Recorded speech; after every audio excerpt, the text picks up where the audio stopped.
Hi hello నమస్తే welcome back to our channel నా ప్రపంచం. అందరూ ఎలా ఉన్నారండి? మేమైతే చాలా బాగున్నాము. అలానే మీరందరూ కూడా చాలా చాలా బాగుండాలి అని చెప్పి మనస్ఫూర్తిగా కోరుకుంటున్నాను. అకేషన్స్ కానీ ఎండకి కానీ ఎక్కడికి వెళ్ళొద్దు అని వీడియోలు షేర్ చేసే మీరు ఎందుకు ఎండకి వెళ్తున్నారు అని చెప్పి మీరు అందరికీ కూడా కొంచెం నా మీద కోపంగా ఉంటుంది, అలాగనే ప్రేమగా కూడా ఉంటుందండి. ఎండలో వెళ్ళొద్దు అని చెప్పేది ఏంటి, మన మంచి కోసమే కదా. అలానే నేను కూడా మీ అందరి మంచి కోసం చెబుతూ ఉంటాను. కానీ ఇక్కడ అకేషన్కి వచ్చిన వీళ్ళు నాకు ఏమవుతారు అని అంటే ప్రతి వీడియోను కూడా నేను మీతో పంచుకుంటూ ఉంటానండి. ఎందుకు అంటే నా రిలేటివ్స్ కానీ నా బంధువులు కానీ అలానే నా స్నేహితులు కానీ నేను ఎక్కడికి వెళ్ళినా కానీ నా సబ్స్క్రైబర్లు కూడా నా కుటుంబంలాగా నేను ఫీల్ అయ్యి ప్రతిదీ కూడా మీతోటి నేను వెళ్ళిన సంతోషాన్ని అంతా కూడా మీతోటి పంచుకోవటం నాకు అలవాటు అనమాట. ఇంకా ఈ వీడియోలోకి అయితే వెళ్ళిపోదామండి. ఇక్కడ అకేషన్ చేస్తున్న వాళ్ళు నాకు పిన్ని బాబాయి అవుతారు. ఇంకా అలానే ఇంకొక విషయం కూడా చెప్పాలి. పిన్ని బాబాయి కంటే కూడా మా బాబాయి నాకు క్లాస్మేట్ అనమాట. ఇద్దరము కలిసి చదువుకున్నాము. అంత అనుబంధం అనమాట బాబాయికి నాకు. ఇంకా మరి ఇలాంటి అనుబంధం ఉన్నప్పుడు ఎండైనా వానైనా ఏదైనా కానీ మరి ఫంక్షన్కి రాకుండా ఉంటామండి. ఇప్పుడు మీరు చెప్పండి, నేను ఎండలో రావటం కరెక్టా కాదా అనేది నాకు కామెంట్ బాక్స్లో కామెంట్ అయితే పెట్టండి. అంత అనమాట, అంత అనుబంధము ఆప్యాయతలు ఉన్నప్పుడు చక్కగా వెళ్ళైతే తీరాలండి. ఇంకా ఇక్కడ ఒడుగు చేస్తున్న విషయం వచ్చేసి ఫంక్షన్లు అన్నీ చేస్తూ ఉన్నాము. అన్ని ఫంక్షన్లు చేయటము వేరు, ఒడుగు ఫంక్షన్ అంటే ఈ ఉపనయనం ఫంక్షన్ చేయటము ఒక ఎత్తండి. అన్ని ఫంక్షన్లు మన సంతోషం కోసము చేస్తాము, కానీ ఉపనయన వేడుక మాత్రం ఒక బాధ్యత అనమాట. ఒక బాధ్యతగా చేయాలి ఈ ఉపనయనం అనేది. అంటే ఉపనయనం చేస్తున్న బాబుకి ఒక లైఫ్ అనమాట. తల్లిదండ్రులుగా మనము ఒక లైఫ్ని ఇవ్వాలి.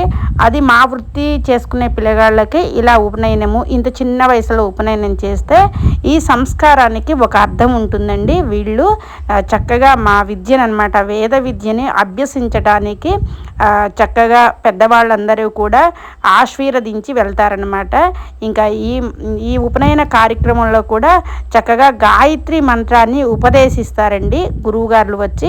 అందుకోసము ఇలా మనము మా విద్యని స్కూల్ చదువుకున్నా లేదా మా విద్యని అభ్యసించినా కానీ ఇలా ఉపనయనం అనేది బాధ్యతగా తల్లిదండ్రులు చేయవలసిన కార్యక్రమం అన్నమాట. అది విషయం అండి. ఉపనయనం ఈ వేడుక అంతా అవుతూ ఉండగా ఇంకా మేము చుట్టాలని అందరినీ పలకరించుకుంటూ చాలా ఇయర్స్ తర్వాత ఈ బంధువులందరినీ కూడా నేను ఇక్కడ చూస్తున్నానండి. అందుకోసమే ప్రతి ఫంక్షన్లోనూ కూడా మనకి బంధువులందరూ వస్తారు, పెద్ద వాళ్ళని చూస్తాము, అందరితోటి చక్కగా మాట్లాడుకుంటాము. అందుకోసమే ప్రతి ఫంక్షన్కి రావాలండి. ఇంకా ఇక్కడికి వచ్చేటప్పటికి వీళ్ళంతా కూడా వీళ్ళ డ్యూటీ ఏంటంటే వీళ్ళందరూ కూడా ఈ ఇంటి కోడళ్ళు అనమాట. వీళ్ళకి రిటర్న్ గిఫ్ట్స్ ఇవ్వండి అని చెప్పి ఒక బాధ్యత చెప్తే ఇంకా వాళ్ళ బాధ్యత అయితే వాళ్ళు చేస్తూ ఉన్నారండి. మరి ఫంక్షన్లో అందరము కలిసి చేస్తేనే కదండి ఫంక్షన్ గ్రాండ్గా ఉండేది. ప్రతి ఒక్కటి కూడా భోజనాలు చూసుకునే వాళ్ళు భోజనాలు చూసుకుంటున్నారు, గిఫ్ట్స్ ఇచ్చేవాళ్ళు గిఫ్ట్స్ ఇస్తున్నారు. వచ్చిపోయే వాళ్ళందరినీ కూడా బాబాయి పిన్ని పలకరించడంలో చాలా బాగా రిసీవ్ చేసుకుంటున్నారు. మా బాబాయికి అయితే ఇంత ఒద్దికగా ఇక్కడ ఇంతసేపు కూర్చోడండి, ఎందుకంటే తను ఎప్పుడు కష్టపడుతూ ఉంటాడు.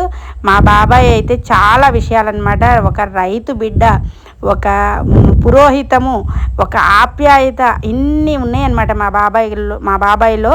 అయినా కానీ ఇక్కడ కూర్చోవాలంటే ఇవాళ ఇంతసేపు నేను కూర్చోలేకపోతున్నానని చెప్తూ ఉంటే మాకైతే నవ్వొచ్చింది. ఇంకా అందరినీ కూడా చక్కగా రిసీవ్ చేసుకున్నాడండి. ఇది ఫంక్షన్స్ జరుగుతున్నప్పుడు ఇంకొకటండి, పెద్దవాళ్ళని ఫంక్షన్లు చేసుకొని ఇంతమందిని పిలవాలి ఎందుకు అని అంటే ఇది వెనకటి నుంచి మనకి వస్తున్న ఆచారం అండి. పెద్దవాళ్ళందరూ కూడా మనం ఒక ఫంక్షన్కి పిలిస్తే ఆ పెద్దవాళ్ళందరూ కూడా వచ్చి చక్కగా పిల్లల్ని దీవించి వెళ్తారనమాట, అక్షింతలు వేసి వెళ్తారు. అందుకోసమే అందరినీ పిలుచుకోవాలండి. ఇంకా ఇక్కడ ఆడపిల్లల వంతు వచ్చేసిందనమాట. ఆడపిల్లలు అయితే చక్కగా మంగళహారతి అయితే ఇస్తున్నారు.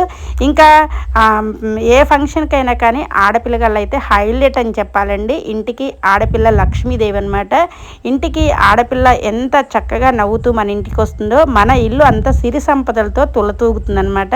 అందుకోసమే మనం గృహప్రవేశం చేసుకున్న రోజు కూడా ఆడపిల్లను పిలుచుకొని చక్కగా పాలు పొంగించుకుంటూ ఉంటాము. అది మన భారతీయ సంస్కృతి అనమాట. మన భారతీయ సంస్కృతిలో చాలా చాలా విషయాలు మనల్ని చూసి చాలామంది ఫాలో అవుతూ ఉంటారండి. అంతటి చక్కటి సాంప్రదాయాలు మనకు ఉన్నాయి అనమాట. అంతటి విలువైన మన చరిత్ర కానీ మన సాంప్రదాయాలు కానీ ఎక్కడా కూడా తగ్గకుండా ఇలా చేస్తూ ఉంటాము. ఈ ఫంక్షన్లో అందరూ కూడా చాలా బాగా రిసీవ్ చేసుకొని చక్కగా అందరినీ పలకరించి ఇలా అయితే వచ్చామండి. ఎండ అని కూడా నాకు అనిపించలేదు. ఇంకా అంటే మరి చుట్టాల దగ్గరికి వెళ్ళినప్పుడు మాత్రం వాళ్ళతో ఆ ఆత్మీయతతో ఉన్నప్పుడు మనకి కష్ట సుఖాలు కూడా తెలియదు అంటారు కదండి. మేమైతే ఈ రోజైతే ఎండలో కొంచెం నేను నడిచానండి. నడిచి వెళ్ళాను. అంటే బస్ దిగిన దగ్గర నుంచి కూడా కొంచెం నడవటం అయితే ట్రావెల్ చేశాననే చెప్పుకోవాలి. అయినా కానీ మనసుకి చాలా ప్రశాంతంగా అనిపించిందండి. బాబాయ్ వాళ్ళ ఇంటికి ఇలా వచ్చేసి మరి మా తమ్ముడు ఉపనయనం కదండి, చక్కగా దీవించి నేనైతే ఇలా వచ్చాను. థ్యాంక్ యూ ఫర్ వాచింగ్ అండి.